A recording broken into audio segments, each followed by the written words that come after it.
ಸಂಸಾರ ಜವಾಬ್ದಾರಿ ಎಲ್ಲ ಇರುತ್ತೆ. ಇಲ್ದಿರೋರ ಬಗ್ಗೆ ಮಾತಾಡೋದು, ಇನ್ಯಾರ್ಯಾರ ಬಗ್ಗೆನೋ ಮಾತಾಡೋದು, ಇನ್ಯಾರಿಗೋ ಏನೋ ಕಷ್ಟ ಇರುತ್ತೆ ಅವ್ರನ್ನ ಇನ್ನೂ ಒತ್ತಿ ಕೆದಕ್ಕೆ ಮಾತಾಡೋದು ಏನಕ್ಕೆ ಮಾಡಬೇಕು? ಏನಕ್ಕೆ ಇದು ನಡೀತಾ ಇದೆ? ರೀಸೆಂಟಾಗಿ ಏನೋ ಬಂದಿದೆಯಂತೆ, ಮತ್ತೆ ಇದೇನೋ ನಡೀತಾ ಇದೆ. ಯಾರೇ ಆಗಲಿ ನಾವೆಲ್ಲರೂ ಕೆಲಸ ಮಾಡ್ತಿರೋದು ತಾಯಿ ಭುವನೇಶ್ವರಿಗೋಸ್ಕರ ತಾನೆ. ಕಷ್ಟ ಯಾರಿಗೆ ಬರಲ್ಲ? ಕಷ್ಟ ಬರುತ್ತೆ, ನಮಗೂ ಕಷ್ಟ ಇದೆ, ಈಗಲೂ ಕಷ್ಟ ಇದೆ, ಪರಿಹಾರ ಮಾಡ್ಕೊಂಡು ಹೋಗ್ತಾನೆ ಇದೀವಿ. ಇವ್ರನ್ನ ಅಳ್ತಾ ಇದ್ದೀವ, ಬೇರೆಯವ್ರನ್ನ ಬೀದಿ ಬೆಳೀತಾ ಇದ್ದೀವ, ಬೇರೆಯವ್ರನ್ನ ಅವಮಾನ ಮಾಡಿದ್ದೀವ, ಇಲ್ಲ ತಾನೆ. ನಿರ್ಮಾಪಕರು ಹಿರಿಯರ ಸ್ಥಾನದಲ್ಲಿದ್ದಾರೆ. ಸ್ವಲ್ಪ ಆಲೋಚನೆ ಮಾಡಿ, ಯೋಚನೆ ಮಾಡಿ ಇಂಥ ಕಡೆ ಎಲ್ಲ ಮಾತಾಡೋದು ಬಹಳ ಒಳ್ಳೆಯದು. ಅಷ್ಟೇ ಅಲ್ಲ, ಬಹಳಷ್ಟು ಸೂಕ್ಷ್ಮವಾದ ವಿಚಾರಗಳು, ವ್ಯಕ್ತಿಗಳ ಬಗ್ಗೆ, ಕರ್ನಾಟಕದ ಬಹಳಷ್ಟು ಜನಗಳ ಬಗ್ಗೆ ಮಾತಾಡಿದ್ದಾರೆ. ತುಂಬಾ ತಪ್ಪಾಗಿ ಕಾಣಿಸ್ತಾ ಇದೆ, ತುಂಬಾ ತಪ್ಪಾಗಿ ಕೇಳಿಸ್ತಾ ಇದೆ. ಬಹುಶಃ ಇದು ಇಲ್ಲಿಗೆ ನಿಲ್ಲಬೇಕು. ಎಲ್ಲ ಹಿರಿಯರು ಜವಾಬ್ದಾರಿ ತಗೊಂಡು ನಮ್ಮ ಇಂಡಸ್ಟ್ರಿಯಿಂದ ಯಾರ್ಯಾರು ಹಿರಿಯರಿದ್ರು ಅವೆಲ್ಲ ಬಂದು ಒಂದು ಸ್ಟೆಪ್ ತಗೊಂಡು ಇದನ್ನೆಲ್ಲ ನಿಲ್ಲಿಸಬೇಕು ಅಂತ ಹೇಳಲಿಕ್ಕೆ ಇಷ್ಟಪಡ್ತೀನಿ. ಇದು ಕೂಡು ಕುಟುಂಬ, ಅವಿಭಕ್ತ ಕುಟುಂಬ ಇದ್ದ ಹಾಗೆ. ಈ ಕುಟುಂಬ ಒಡಿಬಾರ್ದು, ನಾವೆಲ್ಲ ಒಗ್ಗಟ್ಟಿನಿಂದ ಇರಬೇಕು ಅಂತ ಹೇಳ್ಬೋದು. ಸರ್, ಅವರ ಮಾತಿನಲ್ಲಿ ನಿರ್ಮಾಪಕರ ಒಂದು ಹತಾಶೆ ಕಾಣಿಸ್ತಾ ಇದೆ. ಯಾಕಂದ್ರೆ ಈಗಿನ ಪ್ರಖ್ಯಾತ ನಟರು ಅವರ ನಿರ್ಮಾಪಕರ ಸಂಪರ್ಕ ಸಿಗ್ತಾ ಇಲ್ಲ. ಅವರ ಹೇಳಿಕೆಯಲ್ಲಿ ಅದೇ ಇದ್ದಿತ್ತು. ಯಾರು ಸಿಗ್ತಿಲ್ಲ? ನಿರ್ಮಾಪಕರ ಸಂಪರ್ಕಕ್ಕೆ ಪ್ರಖ್ಯಾತ ನಟರು ಸಿಗ್ತಾ ಇಲ್ಲ ಅಂತ ಅವರ ಹತಾಶೆಯಲ್ಲಿ ಇದೆ.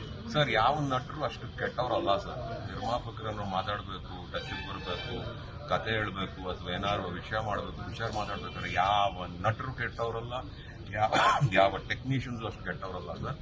ಎಲ್ರಿಗೂ ಟೈಮ್ ಮಾಡ್ಕೋತಾರೆ. ಕಮ್ಯುನಿಕೇಶನ್, ನೆಟ್ವರ್ಕಿಂಗ್ ಹೇಗೆ ಸಿಗಬೇಕು, ಯಾರ ಹತ್ರ ಮಾತಾಡಬೇಕು ಕಲ್ತ್ಕೊಂಡ್ಬಿಟ್ರೆ ಎಲ್ಲರೂ ಸಿಗ್ತಾ ಇದೀವಲ್ಲ ಸರ್. ಈಗ ಎಲ್ಲೆಲ್ಲಿ ಯಾವುದೋ ಒಂದು ವಿಚಾರನ ತಗೊಂಡು ಯಾರೇ ಆಗಲಿ ಸರ್, ಎಲ್ಲರೂ ನಾವೆಲ್ಲ ಕೊಲೀಗ್ಸ್, ನಾವೆಲ್ಲ ಅಣ್ಣ ತಮ್ಮಂದು, we're all brothers and different mothers. ಹೆಂಗ್ ಅನ್ಬಿಟ್ರು ಹಂಗೆಲ್ಲ ಏನಕ್ಕೆ ಅನ್ಬೇಕಾದಿತ್ತು? ಕೇಳೋಕ್ಕೂ ಚೆನ್ನಾಗಿ ಕೇಳಿಸಲಿಲ್ಲ, ನೋಡ್ಬೇಕಾದ್ರೂ ಸ್ವಲ್ಪ ಇಷ್ಟ ಆಗಲಿಲ್ಲ.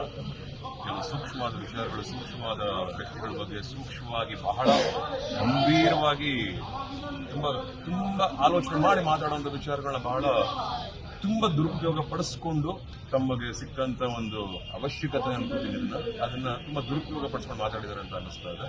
ಅದು ನಡಿಬಾರ್ದು ಸರ್. ಉಪ್ಪು ವಿಚಾರ ಬಗ್ಗೆ ಕೂಡ ಪುನೀತ್ ರಾಜ್ಕುಮಾರ್ ಅದಕ್ಕೆ ಕ್ಷಮಾಪಣೆನೇ ಇಲ್ಲ, ನಾವು ಕ್ಷಮಿಸೋದು ಇಲ್ಲ. ಅದು ನಮ್ಗೆ ಇಷ್ಟನೂ ಆಗಿಲ್ಲ. ದೊಡ್ಡ ಮನೆ ಬಗ್ಗೆ ಮಾತಾಡುವಂತ ಹಕ್ಕು, ನೈತಿಕತೆ ಯಾರಿಗೂ ಇಲ್ಲ.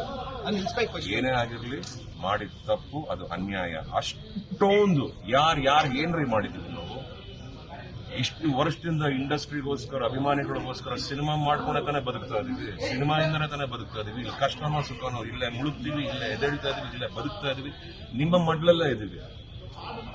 ಇವರು ನಮ್ಮ ನಿರ್ಮಾಪಕರೇ, ಕನಕ ಶ್ರೀನಿವಾಸ್ ಅವರು ನನ್ನ ನಿರ್ಮಾಪಕರೇ. ಕಂಠಿ ಸಿನಿಮಾ ಅವರೇ ನಿರ್ಮಾಣ ಮಾಡಿರೋದು. ನನಗೂ ಒಂದು 2-3 ಥರ ಸಿಗ್ಬೇಕಾಯ್ತು, ಸಿಕ್ಕಿದೀವಿ, ಮಾತಾಡಿದ್ವಿ. ಬಟ್ ಯಾಕೆ ಕನಕ ಶ್ರೀನಿವಾಸ್ ಅವರು ಈ ತರ ಮಾತಾಡಿದ್ರು ಅನ್ನೋದೇ ನನಗೂ ಮನಸ್ಸಿಗೆ ಬೇಜಾರಾಗ್ತಿರೋದು. ಮಾತಾಡಿದ ತಪ್ಪು, ತುಂಬಾ ತಪ್ಪು. ಹಲವಾರು ಜನದ ಬಗ್ಗೆ ಮಾತಾಡಿದ್ರೆ ನನಗೆ ಯಾವುದೂ ಇಷ್ಟ ಆಗಿಲ್ಲ. ಆ ವಿಚಾರದಲ್ಲಿ ನಾವು ಕ್ಷಮಾಪಣೆ ಅಂತ, ನಾವು ಕ್ಷಮಿಸೋಷ್ಟು ದೊಡ್ಡವರಂತೂ ಅಲ್ಲ ಸರ್. ಹೇಳ್ತೀವಿ ಚಿತ್ರಕಳಿ ಅಂತ ಹೇಳ್ಬೋದು. ಕ್ಷಮಿಸೋಕೆ ನಾನು ಯಾರು ಸರ್ ಕ್ಷಮಿಸೋಕೆ? ಅಭಿಮಾನಿಗಳು ನೋಡ್ಕೋತಾರೆ, ಅವ್ರು ನೋಡ್ಕೋತಾರೆ ಅಂತ ಹೇಳ್ತಾರೆ ಸರ್. ಪಾರ್ವತ ರಾಜ್ಕುಮಾರ್ ಆಗಲಿ, ಅಂಬರೀಶ್ ಅವರಿದ್ದಾಗಲಿ ಈ ಥರ ಹೇಳಿಕೆಗಳು ಬರ್ತಾ ಇಲ್ಲ. ಅವರು ಇಲ್ಲದ ಕಾಲದಲ್ಲಿ ಈ ಥರ ಕನ್ನಡ ಚಿತ್ರದಲ್ಲಿ ಯಾರು ಏನೋ ಒಂದು ಮುಖ್ಯಸ್ಥರು ಯಾರು ಇಲ್ಲ, ಈ ಕಾರಣದಿಂದ ಈ ಥರ ಹೇಳಿಕೆಗಳು ಬರ್ತಾ ಇದೆ ಅಂತ. ಮನೇಲಿ ದೊಡ್ಡ ಸಂಸಾರ ಇದ್ದಾಗ ಹಿರಿಯರು ಹೇಳಿದಾಗೆ ನಡೀತಾ ಇತ್ತಂತ. ಅದೇ ಮನೆಯಲ್ಲಿ ಹಿರಿಯರೆಲ್ಲ ಹೋದ್ಮೇಲೆ ಯಾರ್ಯಾರು ಏನೇನು ಹೇಳ್ತಿದ್ದಾರೆ ಅಂತ ಗೊತ್ತಾಗದೆ ಕೆಲವು ವಿಷಯಗಳು ಆಗೋಗ್ಬಿಡುತ್ತಂತೆ. ಇದು ಮನೆಗಳಲ್ಲಿ ನಡೆಯುವಂಥ ವಿಚಾರ. ಸೊ ಇದು ಹಾಗೆ ದೊಡ್ಡ ಮನೆ, ಹಿರಿಯರು ಕೆಲವರು ಇಲ್ಲ, ಇನ್ನೊಂದು ಜನ ಜವಾಬ್ದಾರಿ ತಗೊಂಡಿದ್ದಾರೆ. ಅವ್ರ ಕಿವಿಗೆ ಇದೆಲ್ಲ ಬಿದ್ದಿದ್ದೋ ಇಲ್ವೋ ಇನ್ನೂ ಗೊತ್ತಿಲ್ಲ. ಅವರೆಲ್ಲ ಗಮನ ಹರಿಸ್ತಾ ಇದ್ದಾರೆ. ಇದೆಲ್ಲ ಇವತ್ತಿಗೆಲ್ಲ ಕೊನೆ ಆಗುತ್ತೆ ಇಂಡಸ್ಟ್ರಿ ಅಂತ ನಾನು ಸಹ ಅಂದ್ಕೊಂಡಿದ್ದೀನಿ.